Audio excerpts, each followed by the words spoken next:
Hello guys, welcome back to my channel. So guys, आज मैं आपके लिए लेके आया हूँ my girlfriend is an alien के सीजन 2 के एपिसोड 26 के एक्सप्लेनेशन। अगर आपने इससे पहले के एपिसोड नहीं देखे तो आप उन्हें हमारे चैनल पे जाके देख सकते हैं, और साथ ही मैं उन वीडियो के लिंक नीचे डिस्क्रिप्शन में भी दे दूंगा, तो आप उन्हें भी चेकआउट कर सकते हैं। और मैं आपको रैंडम सीन हटाकर मेन स्टोरी के हिसाब से एक्सप्लेन करूंगा।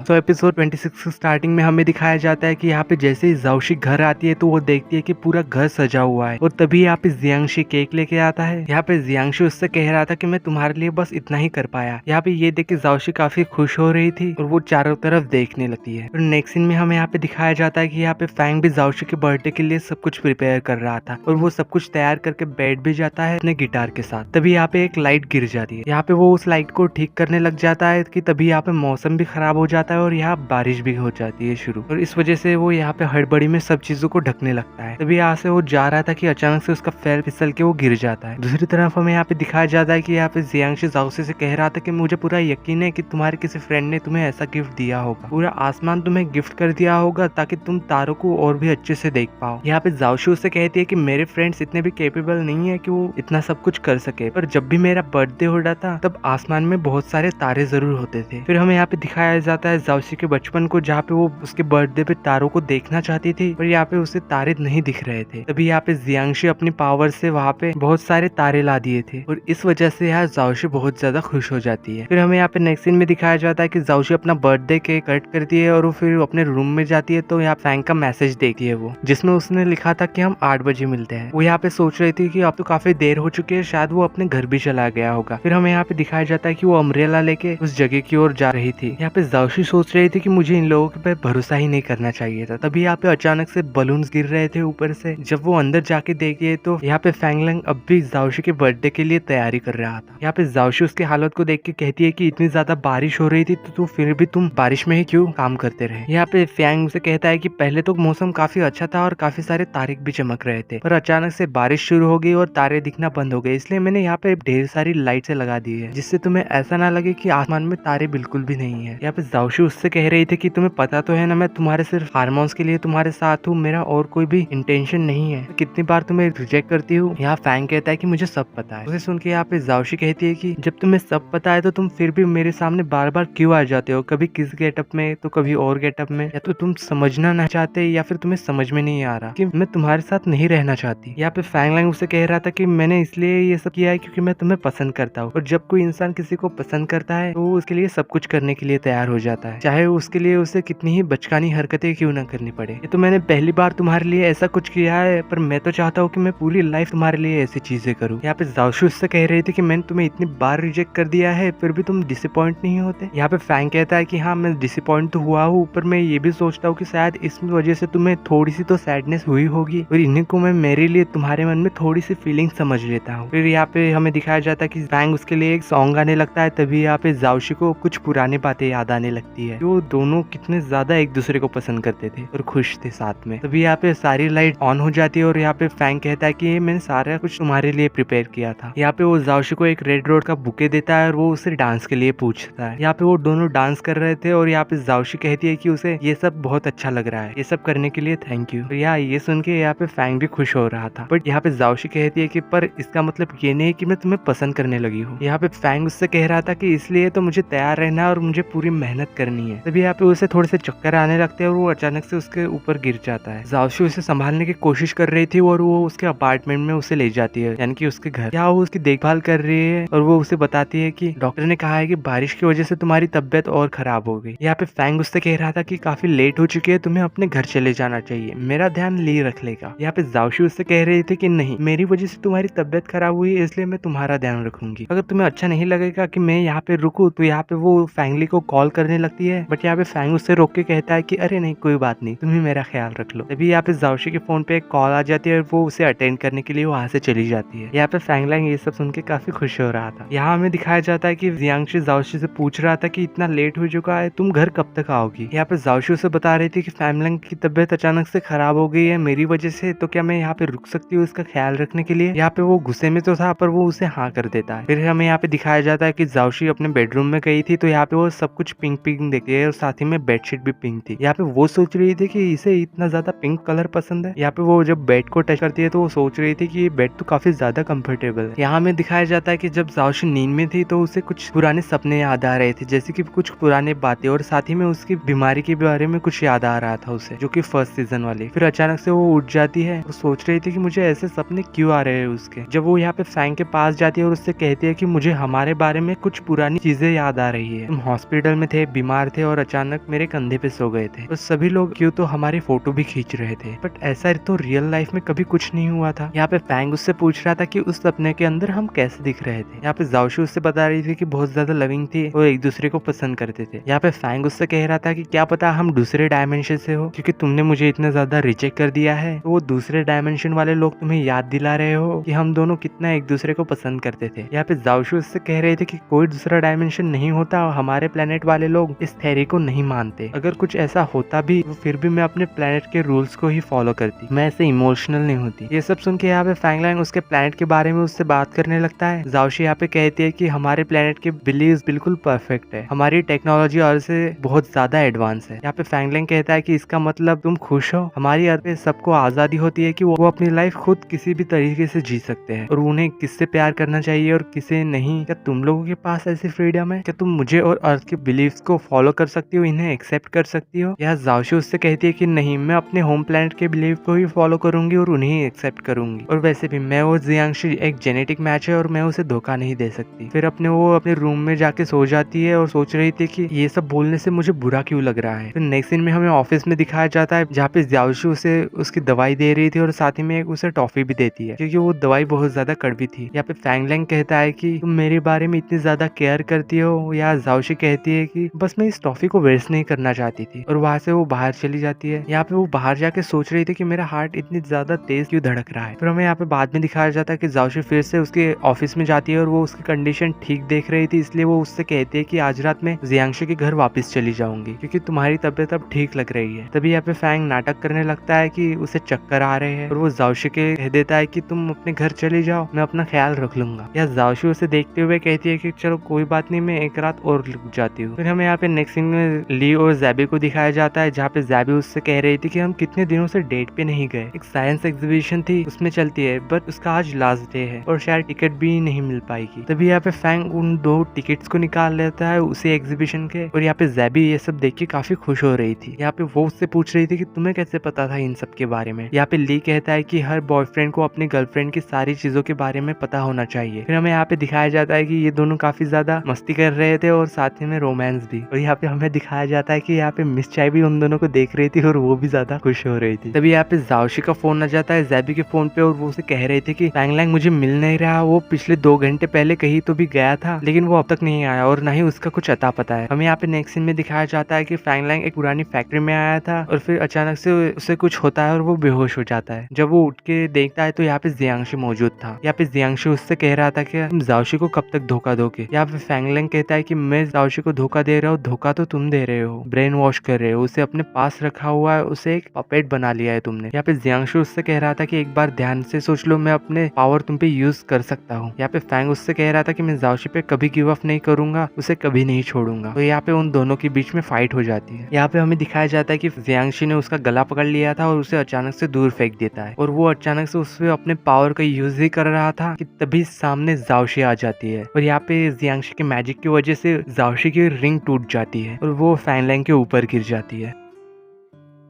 और उस रिंग के टूटने की वजह से उस रिंग में जितने भी जाओशी की पुरानी यादें थे वो सभी उसके अंदर वापस आ जाती है, और उसे याद आ जाता है कि वो कैसे अर्थ पे आई थी, फैंगलैंग से मिली थी, उन दोनों में प्यार हुआ था। और तभी यहाँ पे जियांशी उससे कहने लगता है कि जाओशी तुम ठीक तो हो ना, चलो घर चलते हैं। बट यहाँ पे जाओशी उसे देख के कहती है कि मुझे सब कुछ याद आ चुका है, और यहाँ पे जियांशी ये देख के गुस्सा हो रहा था। बट यहाँ पे जाओशी फैंगलैंग के आगे खड़ी हो जाती है और उससे कहती है कि अगर तुम फैंग को कुछ करोगे तो सबसे पहले तुम्हें मेरा सामना करना पड़ेगा। यहाँ पे जियांशी उससे उससे कह रहा था कि बचपन से ही मैंने तुम्हें प्रोटेक्ट किया, तुम्हें पसंद किया, बट तुम्हारे दिल में सिर्फ फैंग लैंग ही क्यों है। यहाँ पे फैंग उससे कह रहा था कि तुम में और मुझ में ये डिफरेंस है कि मैं हमेशा ही जाओशी के चॉइस को रिस्पेक्ट करता हूँ, बट यहाँ पे तुम उस पर सिर्फ अपनी मर्जी थोपते हो। यहाँ जियांशी कह रहा था कि मैं तो बस तुम्हें प्रोटेक्ट करना चाहता था, मैं तुम्हें ब्रेन वॉश नहीं करना चाहता और ना ही तुम्हें कंट्रोल करना चाहता था, मैं तो बस तुम्हारे अपने होम प्लेनेट पे तुम्हें वापस लेके जाना चाहता था। यहाँ पे फैंग उससे कह रहा था कि अगर तुम्हें इसे उसके प्लेनेट पे वापस ही ले जाना था तो तुम कब का ले जा चुके होते, लेकिन तुम्हें तो हार्मोन्स एलिमेंट चाहिए था क्योंकि तुम्हें चीफ बनना था। या जियांशी कह रहा था कि नहीं नहीं, मुझे हार्मोन एलिमेंट भी जाओशी को प्रोटेक्ट करने के लिए ही चाहता था। यहाँ पे फैंग उससे कह रहा था कि वो तुम्हारे लिए चाहिए था कि या फिर जाओशी के लिए चाहिए था। यहाँ पे उन दोनों के बीच में ऐसे ही बहस हो जाती है और यहाँ पे जाओशी जियांशी से कहती है कि लव एक चॉइस है और ये मेरी मर्जी है कि मैं फैंग को प्रोटेक्ट करूँ। अगर तुम मुझे हमेशा से ही प्रोटेक्ट करते हुए आए हो और आगे भी यही चाहते हो कि तुम मुझे प्रोटेक्ट करे हो, तो मुझे और फैंग लैंग को यहाँ से जाने दो। और यहाँ पे जाओशी फैंग को वहां से ले जाती है और यहाँ पे उन दोनों के जाने के बाद यहाँ से जियांशी के मुंह से ब्लू कलर का खून निकलने लगता है। यहाँ में हमें बाद में दिखाया जाता है कि जियांशी अपने अपार्टमेंट में वापस चला जाता है और यहाँ पे कैंडी उसको देख के कहती है कि आपको इतना ज्यादा हर्ट किसने किया। पहले तो यहाँ पे जाओशी ने रूल्स तोड़े और इस बार उसने आपको भी हर्ट किया, क्या मैं उसकी कंप्लेंट कर दूं? यहाँ जियांशी कैंडी से मना कर रहा था कि मेरे ऑर्डर के बिना तुम्हें कुछ भी काम नहीं करना है। फिर हमें यहाँ पे नेक्स्ट सीन में दिखाया जाता है कि जाओशी फैंग लैंग से कह रही थी कि तुम्हें मेरा ख्याल रखना पड़ेगा, मुझ पे नजर रखनी पड़ेगी क्योंकि मुझे कोई भी इजीली ब्रेन वॉश कर लेता है। यहाँ पे फैंग लैंग उससे कह रहा था कि अब से मैं तुम्हें अपने पास ऐसे ही रखूंगा, तुम्हें बिल्कुल भी दूर नहीं जाने दूंगा। यहाँ जाओशी कह रही थी कि तुम्हें पता है हम दोनों बहुत टाइम से एक साथ है, अगर मेन प्लेनेट वाले मुझे वापस नहीं ले गए होते और मेरा माइंड इरेज नहीं करते तो अब तक हम शादी भी कर चुके होते और एक साथ रह रहे होते और शायद से हमारे बच्चे भी हो गए होते। वो तो मैं काफी ज्यादा इंटेलिजेंट थी इसलिए मैंने अपनी सारी मेमोरी उस रिंग में स्टोर करके रखी थी, वरना तो मुझे कुछ भी याद नहीं रहता। यहाँ पे फैंग उससे कह रहा था कि यानी कि वो मेमोरी जो मुझे बारिश वाले दिन याद आई थी वो सब कुछ रियल थी। यहाँ पे जाओशी उससे कहती है कि चलो मैं तुम्हें कुछ दिखाती हूँ और वो अपनी पुरानी मेमोरीज उसे दिखाना शुरू करती है और वो जितने भी मेमोरीज सभी में यहाँ पे जाओशी फैंग को अपनी तरफ अट्रैक्ट करने की कोशिश कर रही थी, बार बार उसकी बॉडी टच किए जा रही थी। उसको देख के यहाँ पे जाओशी कहती है कि दूसरा चैनल लग गया, ये मैं तुम्हें बाद में दिखा दूंगी। यहाँ पे फैंग उससे कह रहा था कि भले हमारा बहुत सारा टाइम डिस्ट्रॉय हो गया, तुम्हारी मेमोरीज डिस्ट्रॉय हो गई, मगर जब तक हम दोनों एक से है, एक दूसरे को पसंद करते हैं, तब तक कोई फर्क नहीं पड़ता। यहाँ हमें दिखाया जाता है कि अचानक से यहाँ पे जाओशी को भी थोड़े चक्कर आ रहे थे, तो यहाँ पे फैंग लैंग उससे कहता है कि तुम्हें थोड़ा रेस्ट करने की जरूरत है। फिर हमें यहाँ पे दिखाया जाता है कि जियांशी कैंडी से कह रहा था कि जितने दिन मैं रिकवर करूंगा उतने दिन कंपनी का ख्याल तुम रखना। और तभी यहाँ पे उसे कुछ मेमोरीज याद आती है उनके बचपन की, जिसमें जियांशी को जब पता चला था कि अगर वो हर टेस्ट में फर्स्ट आएगा तो उसे चीफ कैंडिडेट के कोर्स के लिए सिलेक्ट किया जाएगा। और यहाँ पे जाओशी उस टाइम सो रही थी। फिर यहाँ पे हमें दिखाया जाता है कि उन 4 बच्चों से पूछा गया था कि तुम चीफ क्यों बनना चाहते हो। यहाँ पे जियांशी कह रहा था कि मैं चीफ इसलिए बनना चाहता हूँ जिससे मैं लोगों को प्रोटेक्ट कर सकूं। जब उसे यहाँ पे पता चलता है कि उसका जेनेटिक मैच जाओशी है तो वो बहुत ज्यादा खुश हो गया था और तभी उसे साथ ही में ये भी पता चलता है कि उसका स्पेसशिप पेस में कहीं खो गया था। यहाँ पे जियांशी जाओशी की पुरानी मेमोरीज देख रहा था कि कैसे उसने फैंग के साथ शादी कर ली थी और फिर स्पेसशिप उसे ले गया था। उसने जाओशी के लिए अपने चीफ की पोजीशन को भी खतरे में डाला और जाओशी की रिस्पॉन्सिबिलिटी ले ली थी कि अब वो कोई गलती नहीं करेगी। यहाँ पे जाओशी के लिए जियांशी को पूरा यकीन था कि अब वो फैंग के हार्मोन्स के चक्कर में नहीं पड़ेगी, बट यहाँ पे फिर से वही हुआ। यहाँ जियांशी को रोते हुए दिखाया जाता है और इसी सीन के साथ एपिसोड 26 की एंडिंग होती है। इससे आगे क्या हुआ वो आपको 27th एपिसोड में पता चलेगा। अगर आप चाहते हैं कि मैं इस सीजन के 27th एपिसोड की भी एक्सप्लेनेशन वीडियो बनाऊं तो आप मुझे कमेंट करके बता सकते हैं और साथ ही में किसी और ड्रामास के लिए सजेस्ट भी कर सकते हैं। तो यही तक था my girlfriend is an alien के सीजन 2 के एपिसोड 26 के एक्सप्लेनेशन, एपिसोड 27 और ऐसे ड्रामास के एक्सप्लेनेशन वीडियोस के लिए आप हमारे चैनल इंकार्ट को सब्सक्राइब कर सकते हैं। अगर वीडियो अच्छी लगी हो तो लाइक द वीडियो। तो चलिए मिलते हैं ऐसे ही किसी और इंटरेस्टिंग स्टोरीज के साथ, तब तक के लिए peace out and thanks for watching.